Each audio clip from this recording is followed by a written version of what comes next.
My name is Patience. My father had been sleeping with me and I didn't know about this. This is because he used diabolic powers on me. It was my mother who found out what had been going on through the help of a seer. It started in our little community named Osin. My father worked as the manager in one of the biggest farmlands, and it was owned by a wealthy man.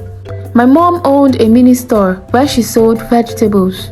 We didn't have much, but my parents tried their best to make sure we didn't lack. One evening, my father was at home bonding with his family when he got a call from one of the warehouse where he stored farm products for the wealthy man. He held the phone close to his ear as he screamed with shock all over his face. "What did you say? How come?" "I'll be there as soon as possible," my father said and ended the call. My mom and I got worried and asked what happened. My father explained that one of the storehouse caught fire, and with that he rushed out. Moments later, my father came home looking sad. It was decided that my father would be sacked because according to the wealthy man, it was my father's fault. It turned out that some people in the store spoke against my father just to set him up. They even lied that he do bring farm products to us at home. That is why my mom's store was growing. My father explained that they had always envied him being the manager because they felt he was not qualified for it. He didn't expect them to go far just to bring him down. Over a few weeks, my father kept looking for another job, but to no avail, because the rumor spread quickly like wildfire that he caused a fire at the wealthy man's store. This made people not to trust him and give him a chance to work for them. One fateful day, my father met one of the wealthy businessmen from the city who used to buy goods from him while he was still managing the wealthy man's farm. They had a conversation, and after explaining everything, the wealthy businessman offered to help my father. When we heard the news from my father, we kept praying for him to get the job the wealthy businessman promised. The day finally came, and we accompanied my father to the park where he left for the city. He gave my mother the address of the wealthy businessman before leaving. Hours later, he called us to let us know that he had reached and he is currently with the wealthy businessman. And the wealthy businessman made him the personal assistant in his company. This is because the wealthy businessman had been observing my father. Whenever he came to the village to negotiate business, my father always proved to him to be an upright and intelligent man. We were so happy for my father, and from time to time, he sent us money. Few months down the line, we started making plans to move to the city to stay with my father. One day, the wealthy man's farmland was attacked and foodstuffs were harvested, but the people behind it were caught, and after thorough investigations, the truth was revealed that they were the same persons that caused the fire outbreak at one of the storehouses that led to my father's dismissal from being the manager. The wealthy man requested for my dad to come back to work for him, but when we gave the news to my father, he was happy his name had been cleared, but he had already gotten something better doing in the city, so he wouldn't bother accepting the offer. Some months later, we moved to the city to live with my father, and when he came to pick us from the park, we were so happy to see him. He even came with a car to pick us to his house. His house was bigger than ours in the village. I was enrolled in a school and my father opened a supermarket for my mother.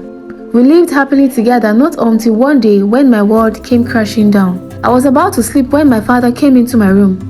I wasn't surprised because he do come to my room sometimes to give me gifts or to ask how school was. What surprised me was that my father brought out something from his pocket and poured on my face. I tried to dodge it and then I asked him, "Father, what was that about?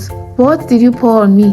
I tried getting up, but my father asked me a question with a shocked expression visible on his face. "Can you still see me? You aren't supposed to see me." "What do you mean?" I answered confused. And with that, my father tried to grab me, but luckily I ran out of my room to my mother, who was awake in her room. I was panting, trying to explain what happened to my mother when my father came into the room. My mother asked him, "Honey, I didn't see you leave the room. What is going on? Our daughter seems to have a problem." I beat my father to it by explaining what happened in my room, and my mother looked at my father with wide eyes. She got up and asked him, "What is the substance you poured on her? What does it mean? Why did you do that?" My father kept quiet, but he started behaving somehow. He kept mumbling some things under his breath, and suddenly he tried to attack me. My mother quickly opened the locker close to her bed and brought out something, and the moment my father saw it, he started to shout for help.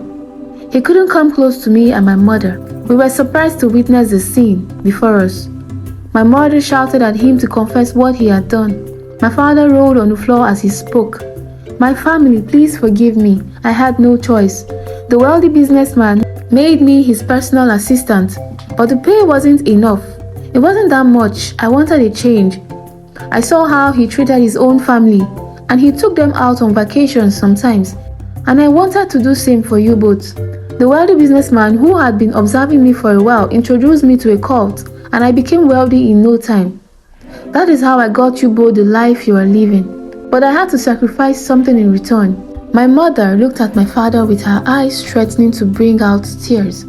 What did you sacrifice? She asked. My dad, who kept acting like he was being tormented, finally said, I have been sleeping with Patience every night since you both came into this house.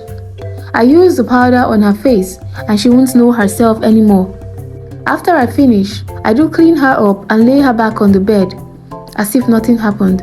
The next morning, she doesn't remember anything that happened, and the cycle continues the next night. I don't know why the powder didn't work tonight. Please forgive me, he said, crying. As I heard all of this, I couldn't move my legs. My head felt like it's spinning. What did my father just say?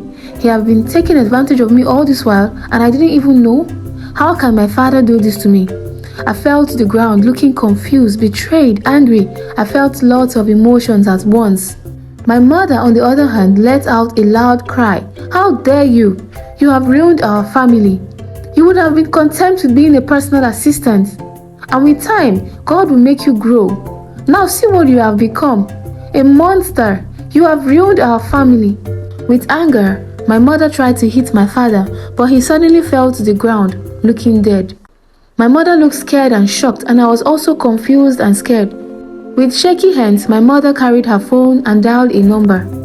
I could hear them talking. It turned out that my mother had been invited to a religious program where it was revealed to her that there is evil in her home, and she was given an item that would put a stop to it, which is what she brought out from her locker when my father wanted to attack me. My mother followed me to my room so we could get few of my things and go to the religious leader's house. And when we were done, we headed to my mom's and dad's room so she could pack hers. But what we saw shocked us.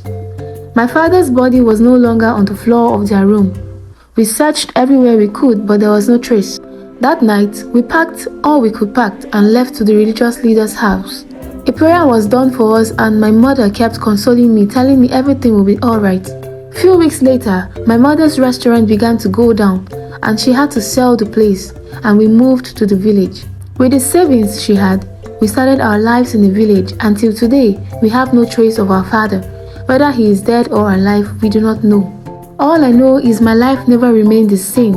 I still battle with the thoughts that my own father took my virginity and ruined my life.